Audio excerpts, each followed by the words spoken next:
Anna, glad to be with you this week. I wanted to talk with you about three different things today, just to briefly revisit an old issue that has unfortunately reared its head again, and this is the sexism of the Toronto Police Service. Recently, a police officer, well, you'll remember many months ago, a Toronto police officer up at a speaking engagement at York University told women that one of the ways that they could protect themselves from sexual assault and rape was to make sure that they don't dress provocatively, that they don't dress like sluts, was actually the term he used. And you'll remember that that awful sexist remark actually triggered an international movement called Slut Walk, with marches of thousands of women and their allies in streets and cities across North America, across Europe, and in many other places. So you would think, after something like that, that the Toronto Police would learn their lesson around what causes sexual assault and why women are vulnerable to violence, and that they would maybe take some care to instruct their officers about how they talk about this issue, and remind their officers that the blame for sexual violence and any kind of violence against women and children belongs squarely on the shoulders of the perpetrator, and that if we want to prevent sexual violence, we need to work for women's equality, and we need to implement programs that teach men and boys that women are not their property or objects that they can have sexual and physical access to anytime they want. But unfortunately, it does not seem like the Toronto Police have implemented that kind of training for their officers or instruction for their officers at all. Just the other day, another officer advised a school where girls wear uniforms, and a couple of girls, I guess, had come into the school and complained that a man on the subway or on the bus was trying to look up their skirts, and he was trying to take advantage of them and make them feel really bad and assault them in that way. The officer's advice to the school was that those girls probably shouldn't wear their school uniforms on public transit. Not sure what the officer intended, if they were to come in jeans and then change to their uniforms, or what the officer was trying to suggest. The school passed that information on to parents, and thankfully parents complained about this.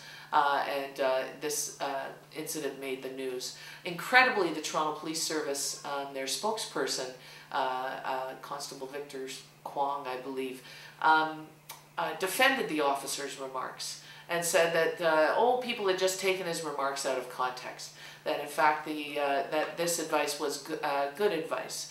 Fortunately, the Catholic School Board overall, not known to be incredibly progressive on lots of issues, even the Catholic School Board realized that the solution to perverts and to men who try to look up women's skirts is not for women to stop wearing skirts or for students to stop wearing school uniforms. The solution is for us to step up our prevention efforts, to catch these people in the act and do something about it, to educate people about to educate men and boys again about how wrong this behavior is and how this makes women and girls vulnerable, and also to give girls information about this so that they can take steps to protect themselves, as we always do. So look for more information about this. I think that women in the city are getting pretty fed up, and their allies, and men who are their allies, are getting pretty fed up with this kind of comment from the Toronto Police, with this kind of lack of understanding of the dynamics of gender-based violence. And I believe that there will be people taking these issues to the Police Services Board, or taking these issues public in some way. So I'll inform you about any further planning around that and how you can get involved.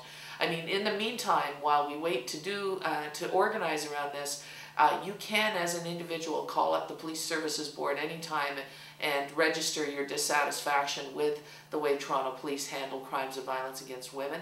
The number's 416 808-8080, if I'm not mistaken, but if you go on the Toronto Police Services Board website, that's www.tpsb.ca, you can find out more about how to get in touch with them. I also wanted to tell you about a couple of other events, it's sort of along the same line with what I've just been talking about. We seem to be moving very far backwards in terms of our institutions' understanding of women's rights, women's equality, and violence against women and children, and these kinds of issues, gender-based violence and all of these kinds of issues. Another example of this is that we have a federal government, of course, that is famously anti-abortion and anti-reproductive choice for women.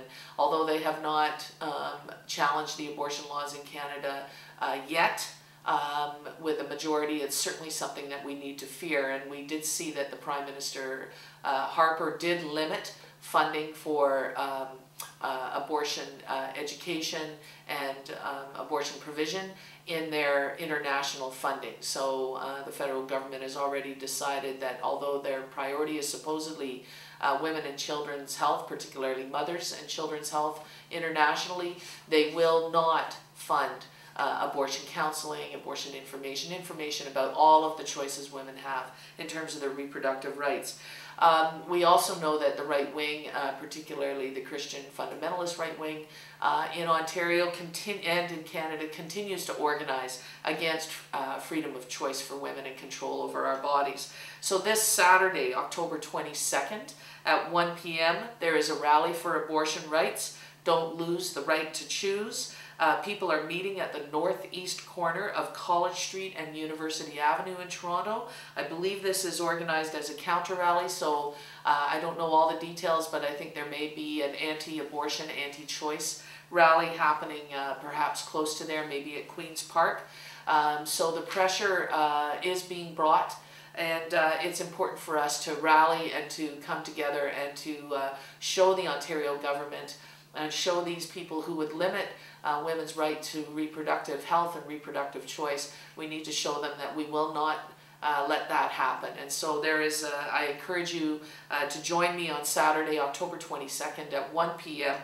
for a counter rally at the northeast corner of College Street and University Avenue. That's the Queen's Park subway station, and that's just south of Queen's Park in downtown Toronto. So I will see you there.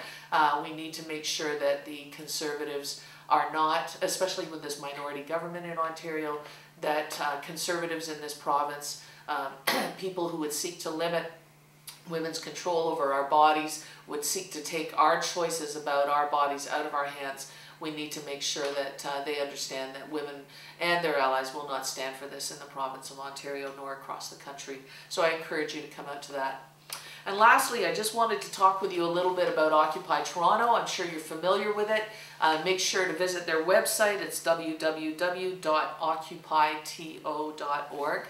I just want to say off the top that when I first heard about the Occupy movement in Wall Street, Occupy Wall Street, and heard that people wanted to bring that here, I was very uncomfortable, as many people are, and pretty critical actually of the use of the word occupy. It's important for us to understand that that occupation is a tool and a strategy that imperialist powers use to take over people's land and displace Indigenous peoples from their land. And we see brutal occupations happening in the Palestinian territories. We see brutal occupations in Afghanistan, Iraq.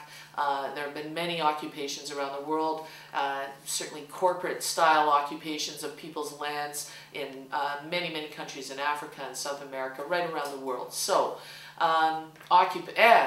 of course, we are in Canada and in the United States, on Turtle Island, we are in occupied territory. Settlers came over 500 years ago and occupied this territory and have internally displaced Indigenous peoples right across Turtle Island. Land claims are not settled in this country. We cannot, as settlers, and that's anyone who is not Indigenous to this land is a settler, whether your family came here generations ago or whether they have arrived last month. Of course, not all settlers are equal, but still, given that, it's important for us to understand that these occupations or these reclaiming movements, these take-back movements for the 99% of people who do not own the majority of the world's wealth, and I'm absolutely in solidarity with those aims.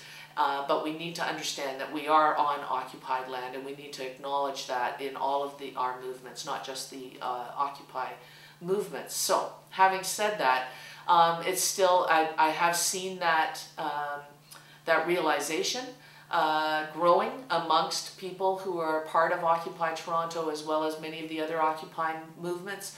I believe in Montreal it's actually referred to as the decolonize movement, which is definitely where we need to start, and Indigenous activists have been very, very vocal in their demands for this movement to understand that our struggles start with the genocide against Indigenous people that has been perpetrated on the land we occupy right now, and that we need to start our movements from an understanding that that